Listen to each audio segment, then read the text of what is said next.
Hello students, in this video we are solving the remaining part of exercise 6C question number 2।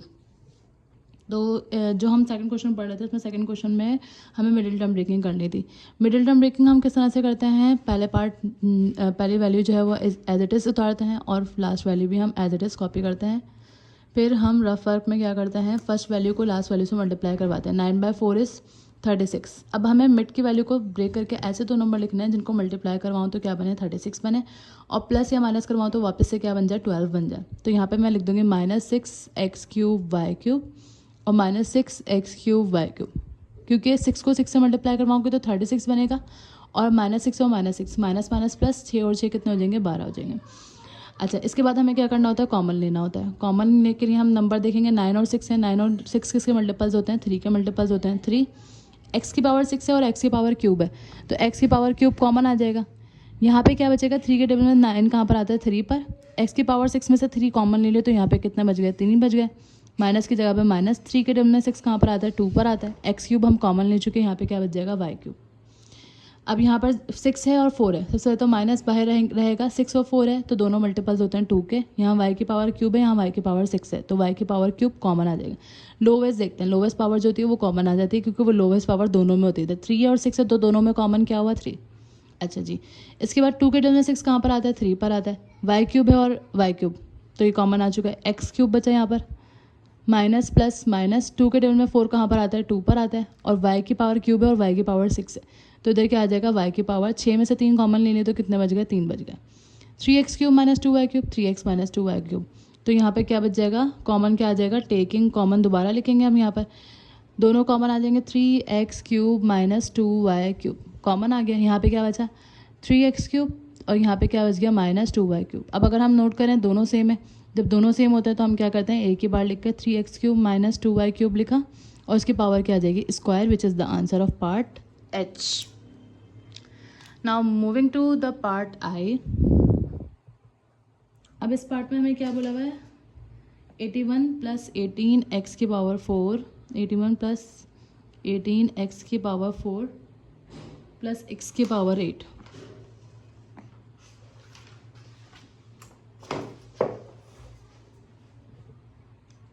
यहाँ पर भी हम same यही काम करेंगे।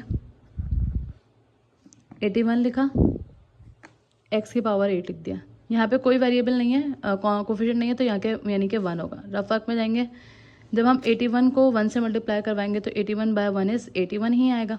यानी हमें बीच में दो ऐसे नंबर लिखने हैं जिनको मल्टीप्लाई करूँ तो 81 बने और प्लस या माइनस करूँ तो 18 बन जाए। तो ऐसे दो नंबर क्या होंगे, और यहाँ पर हम वेरिएबल सेम लगाते हैं दोनों के साथ, यानी 9x की पावर 4 और 9x की पावर 4। 9 + 9 18 हो जाएगा, x की पावर 4 एडिशन में ऐसी आ जाएगी। जबकि हम 9 को 9 से मल्टीप्लाई करवाएंगे तो क्या आ जाएगा, 81। अब कॉमन लेंगे, इधर दोनों में से कॉमन क्या आ रहा है, दोनों मल्टीपल्स होते हैं इधर 9 के, तो 9 कॉमन आ गया। यहाँ पे क्या बचेगा, 9 के टेबल में 81 कहाँ पर आता है, 9 पर। यहाँ से 9 कॉमन लेकर चुके तो क्या आ गया, x की पावर 4। इसी तरह 9 x की पावर 4 और x की पावर 8, तो लोवेस्ट x की पावर 4 है, कॉमन आ जाएगा। यहाँ पे क्या बचा, 9 x की पावर 8 में से 4 कॉमन आ गया तो क्या बचा, x की पावर 4। अच्छा, 9 + x की पावर 4, 9 + x की पावर 4 सेम है, तो 9 + x की पावर 4 ऐसे ही बच गया। यहाँ पे क्या बचा, 9 और यहाँ पे प्लस x की पावर 4, तो 9 + x की पावर 4 दोनों सेम है, तो 9 + x की पावर 4 का स्क्वायर हो जाएगा, विच is the answer of part I। यहाँ पे हम लिख देंगे, हमने दोबारा से क्या लिया है, कॉमन लिया है। Now moving to the part J। Part J में क्या है, 4x² - x + 1/16। ओके, जब हम इसको सॉल्व करेंगे तो किस तरह से सॉल्व करेंगे, सेम वही पैटर्न यूज़ करना है हमें। 4x² आया प्लस 1/16 आया। अब बीच वाली वैल्यू क्या है, सिंपल x, यानी कोफिशिएंट क्या आ जाएगा यहाँ पे 1। अब अगर मैं रफ वर्क में देखूँ तो 4 को जब मैं 1/16 से मल्टीप्लाई करवाऊँगी तो यहाँ पर आएगा 4 × 1 = 4, 4/4 is 16, तो 1/4। यानी ऐसे दो नंबर लिखने हैं कि जिनको मल्टीप्लाई करूँ तो 1/4 बने और प्लस या माइनस करूँ तो 1 बन जाए। तो ऐसे दो नंबर क्या होंगे, x/2 - x/2। 2 2 क्या हो गया, 4 और -1 -1/2, ये 1/2 होगा और ये 1/2 होगा। -1/2 और -1/2 1 के बराबर होता है, किस तरह से, -1/2 और -1/2 सेम है, एक दफ़ा लिख दिया, -1 और -1 भी ऊपर ऐसे ही आ जाएगा। सेम का हम एलसीएम कैसे लिखते हैं, नीचे वाली डिनोमिनेटर को ऐसे लिखा और ऊपर वाले न्यूमरेटर भी ऐसे ही आ जाएंगे। -1 और -1 माइनस माइनस प्लस -2/2 हो जाएगा। 2 से 2 कैंसिल, क्या बच जाएगा -1। So this is the coefficient of middle value. तो अब हम क्या करेंगे, कॉमन लेंगे। इन दोनों में से कॉमन क्या आ रहा है, कुछ भी कॉमन नहीं आ रहा, क्योंकि इधर न्यूमरेटर में 4 है और इधर डिनोमिनेटर में है, तो सिर्फ x कॉमन आ रहा है। तो हम सिर्फ x को कॉमन लेंगे, तो यहाँ पे क्या बच जाएगा, 4x² माइनस, सॉरी x को कॉमन ले लेना, 1/2। इसी तरह यहाँ पर जब हम कॉमन देखेंगे तो यहाँ पे कॉमन क्या आ रहा है, -1/2 और 16 2 के मल्टीपल होते हैं। यहाँ पे क्या बचा, x माइनस प्लस माइनस 1/16 है, तो यानी कि 1/ क्या आ जाएगा, 8।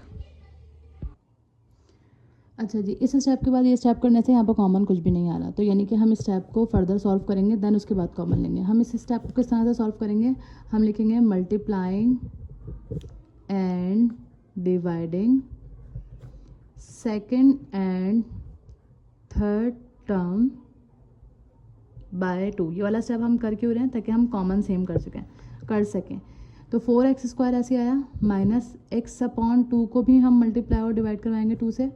इसी तरह x/2 ये सेकंड टर्म थी, इसको हमने मल्टीप्लाई और 2 से और डिवाइड भी करवा दिया। इसी तरह ये सेकंड टर्म है, इसको भी 2 से मल्टीप्लाई और डिवाइड भी करवा देंगे। इधर क्या आ जाएगा, +1/16। अब हमारे पास कितने टर्म होंगे, 1 2 3 4। अब इसको सॉल्व करेंगे, 4x² ऐसे आया, माइनस इसको पूरे को मल्टीप्लाई करवाएंगे तो क्या आ जाएगा, 2x/4। 2x से मल्टीप्लाई करो 2x, 2 2 = 4, माइनस 2 को x से मल्टीप्लाई करवाएंगे 2x, 2 2 = 4, +1/16। देन अब हम क्या करेंगे, कॉमन लेंगे। कॉमन हम किस तरह से लेंगे, इधर से कॉमन क्या आ रहा है, 2 कॉमन आ रहा है, क्योंकि 4 और 2 एक ही टेबल में आते हैं, और x कॉमन आ रहा है। तो यहाँ पे क्या बचेगा, 2 के टेबल में 4 कहाँ पर आता है, 2 पर आता है, और इधर x² था, x कॉमन लेने क्या बचा, x माइनस 2x पूरा कॉमन ले चुके, तो यहाँ पे 1 बचेगा। जब कुछ नहीं बचा तो हम 1 लिखते हैं, और डिनोमिनेटर का 4 ऐसे ही आ गया, क्योंकि डिनोमिनेटर में से हमने कुछ भी कॉमन नहीं लिया था, क्योंकि आ ही नहीं रहा था। इधर माइनस ऐसे ही आया, 2 और 1 में से कॉमन नहीं आ सकता, x में से कॉमन नहीं आ सकता, न्यूमरेटर में से जब कुछ भी कॉमन नहीं आ रहा तो हम 1 लिखेंगे। इधर 4 और 16 है, तो इधर कॉमन क्या आ जाएगा, 4, क्योंकि ये दोनों मल्टीपल होते हैं 4 के। अब यहाँ क्या बचा, 2x बचा, 4 कॉमन ले लिया था, तो इसमें से कुछ भी नहीं बचा, माइनस प्लस माइनस 1 ऐसे ही आ जाएगा। 16 में से 4 कॉमन ले लिया, तो 4 के टेबल में 16 कहाँ पर आता है, 4 पर आता है। अभी सेम होगा, 2x - 1/4, 2x - 1/4, तो 2x - 1/4, और यहाँ पे क्या बचा, 2x और -1/4, तो 2x - 1/4 दोनों सेम है, तो यहाँ पे आंसर क्या आ जाएगा, 2x, यहाँ पे टेकिंग कॉमन अगेन लिखा है, 2x - 1/4 का square, which is the answer of part I. अब moving to the part J, sorry K, वो हमने पार्ट जे सॉल्व करा था। Part J is K is 121 - 66y³ + 9y⁶। अब इसमें भी हमें सेम वही काम करना है, क्योंकि मिडिल टर्म ब्रेकिंग है, तो मिडिल टर्म ब्रेकिंग में same rule will be followed. तो 121 ऐसी आया और 9y⁶ ऐसी आ गई। अब रफ वर्क में देखेंगे हम, 121 × 9, ये हमारे पास होता है 1089। तो ऐसे कौन से दो नंबर होंगे जिनको मल्टीप्लाई कराएं तो 1089 बने, और प्लस या माइनस करवाएं तो वापस से क्या बन जाए, 66। तो ऐसे दो नंबर हमारे पास आ जाएंगे 33y³ - 33y³, क्योंकि माइनस माइनस क्या होता है प्लस, 33 + 33 66 हो जाएगा, और 33 को जब 33 से मल्टीप्लाई करवाऊंगे तो it will be 33 × 33 will be 1089, सही। अच्छा, अब कॉमन लेंगे। कॉमन इन दोनों में से 121 और 33 ये कॉमन आ जाएगा, तो 11, क्योंकि दोनों 11 के मल्टीपल्स होते हैं। 11 के टेबल में 121 कहाँ पर आएगा, 11 पर ही आएगा, माइनस 11 के टेबल में 33 कहाँ पर आता है, 3 पर आता है, तो 3y³। इसी तरह यहाँ 3 है और यहाँ पर 9 है, तो ये मल्टीपल होते हैं 3 के, और y³ है और y⁶ है, तो यहाँ पे क्या कॉमन आ जाएगा, y⁵। 3 के टेबल में 33 कहाँ पर आएगा, 11 पर आएगा, और y⁵ तो कॉमन ले चुके हैं, तो यहाँ पर कुछ भी नहीं बचेगा। माइनस प्लस माइनस 3 के टेबल में 9 कहाँ पर आता है, 3 पर आता है, y⁵ में से y³ कॉमन ले लिया, तो यहाँ पे क्या बच गया, y⁵। अब 11 - 3y³, 11 - 3y³ दोनों सेम है, तो हम दोबारा से कॉमन लेंगे, क्या लिखेंगे, 11 - 3y³, और यहाँ बचा क्या, 11 बचा -3y³ बचा। इन तमाम क्वेश्चन में जितने भी हमने क्वेश्चन करे हैं उनमें सब में स्क्वायर ही बन रहे हैं, तो दोनों सेम होने चाहिए। अगर सेम है तो दैट मीन आप बिल्कुल सही कर रहे हैं, अदरवाइज़ कोई ना कोई प्रॉब्लम पीछे है जिसकी वजह से आपका आंसर गलत आ रहा है। तो ये 11 माइनस 3/3 11 माइनस 3/3 का स्क्वायर बन जाएगा, which is the answer of part K. Okay, now the part L. Part L is 25 minus 20 x की पावर 5 प्लस 4x की पावर 10।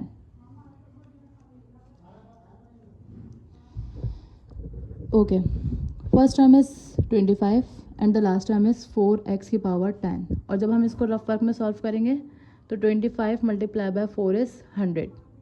अब हमें मिडिल टर्म को ब्रेक करना है, तो मिडिल टर्म हमारे पास 20 है। तो अगर हम 20 को नोट करें, 10/10 इज़ 100 एंड 10 + 10 इज़ 20। तो हमें तो क्या, और बीच में क्योंकि माइनस का साइन है तो हमें दोनों टर्म जो है वो नेगेटिव लेनी होगी, यानी -10x की पावर 5 और -10x की पावर 5। अच्छा जी, अब जब हम कॉमन लेंगे, 25 और 10 किसके मल्टीपल्स होते हैं? 5 के। 5 के टेबल में 25 कहाँ पर आता है? 5 पर। इसी तरह 5 के टेबल में 10 कहाँ पर आता है? 2 पर। ये वाला माइनस ऐसे आ गया। इन दोनों में से वेरिएबल को कोई कुछ भी कॉमन नहीं आया था, तो x की पावर 5 जो है वो ऐसे ही आ जाएगा। माइनस ऐसे आया, 10 है और 4 है, तो ये दोनों मल्टीपल होते हैं 2 के। और x की पावर 5 है, इधर x की पावर 10 है, तो इधर x की पावर क्या आ जाएगी? 5 कॉमन आ जाएगी। ओके, तो 2 के टेबल में 10 कहाँ पर आता है? 5 पर आता है। x की पावर 5 पूरा कॉमन ले चुके हैं। माइनस प्लस माइनस, 2 के टेबल में 4 कहाँ पर आता है? 2 पर आता है। x की पावर 10 में से 5 कॉमन जा चुका है और यहाँ पे क्या बचेगा? 5 बच जाएगा। अब 5 - 2x की पावर 5, 5 - 2x की पावर 5 इज सेम, तो 5 - 2x की पावर 5 ऐसी आ गई। यहाँ पे क्या बचा? 5 और यहाँ पे क्या बचा? -2x की पावर 5। ये हमने क्या लिया? कॉमन लिया। अब 5 - 2x की पावर 5, 5 - 2x की पावर 5 इज सेम, तो यहाँ पे क्या आ जाएगा? 5 - 2x की पावर 5 और इधर क्या लग जाएगा? स्क्वायर, क्योंकि ये दोनों सेम है। So this is the answer of part L. Now moving to the part M. M part में हमें क्या बोला है? a square b square c square -2abc और x स्क्वायर। सर यहाँ पर x भी है। बहुत सिंपल सा क्वेश्चन है, क्योंकि इसके मिड में जो है वो सिर्फ 2 आ रहा है, तो 2 और साइड में क्या है? 1, तो 1/1 इज 1 होता है और 1 + 1 क्या होता है? 2 होता है। a square b square c square ऐसे आया। यहाँ पर हम क्या लिखेंगे? 1abcx - 1abcx। ओवरऑल वेरिएबल के साथ हमने 1 और 1 लगा दी, क्योंकि 1 + 1 क्या हो जाएगा? 2, माइनस माइनस प्लस हो गया, प्लस एक्स स्क्वायर जो है वो ऐसे ही आ गया, ये x है। अच्छा, इन दोनों में से कॉमन क्या आ रहा है? a square b square c square है, यहाँ a b c है, तो कॉमन क्या आ जाएगा? a b c। यहाँ पे टीकिंग कॉमन स्क्वायर थे तीनों पर, तो एक a बच जाएगा, एक b बच जाएगा, एक c बच जाएगा, माइनस इधर से a b c कॉमन ले लिया तो सिर्फ क्या बचा? x। यहाँ से कॉमन क्या आ रहा है? माइनस ऐसे लिखा, x है और x स्क्वायर, तो x कॉमन आ जाएगा। यहाँ पे क्या बचेगा? a b c, ये 1 है।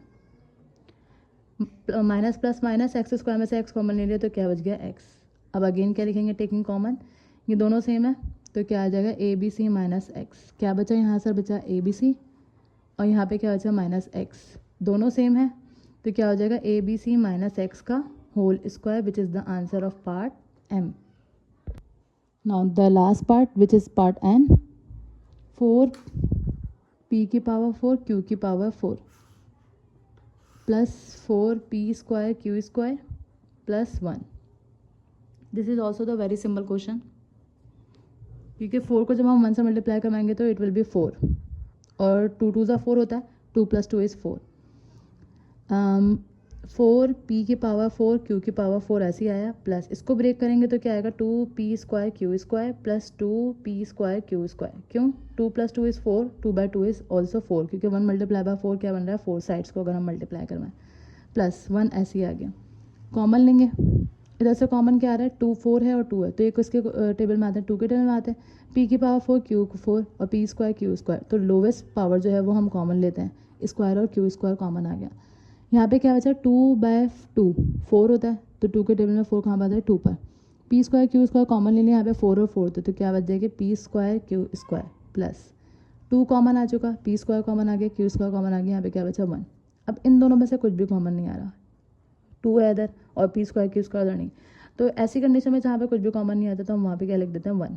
और पूरी वैल्यू हमारे पास ऐसी बच जाएगी, यानी 2p² q² प्लस 1।